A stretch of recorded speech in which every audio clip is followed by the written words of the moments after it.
1 Samuel 1ஆம் அதிகாரத்தில் அன்னாள் வந்து ரொம்ப நாளாக ஜெபம் பண்ணிட்டு இருக்கு. இந்த அக்கா லாங் டைம், வருஷத்துக்கு ஒரு முறை வந்து பலி செலுத்த வருவான்.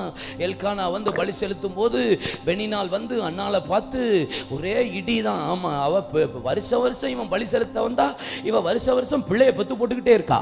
இது மோசமான ஆள் இந்த அக்யூஸ்டு. வருஷம் பிள்ளை. இவளுக்கு என்னடா இவ, நமக்கு ஒரு பிள்ளையும் இல்லையே.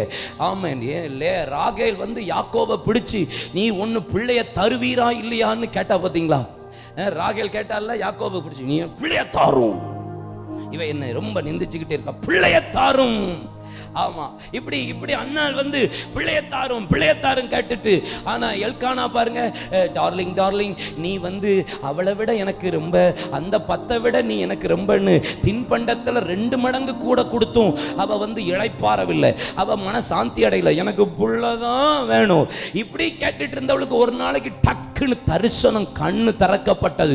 அன்னைக்கு ஒண்ணு அறிந்து கொண்டா, இதுவரை இந்த மாப்பிள்ளைட்டே கேட்டுட்டு இருந்தேன், என் கண் பார்வை கொஞ்சம் திருப்பின நல்லா இருக்குன்னு தேவ சமூகத்துக்கு போனா, ஆலயத்தின் வாசப்படியில உட்கார்ந்தா, எனக்கு ஒரு ஆண் பிள்ளைய தருவாயானா அதை உமக்கே கொடுப்பேன்னா ஆண்டவர் டப்புன்னு ரிலீஸ் பண்ணிட்டாரு. தரிசனம் சரியா, பார்வை கரெக்டான உடனே ஆண்டவர் தர வேண்டியதை தந்துகிட்டே இருப்பா.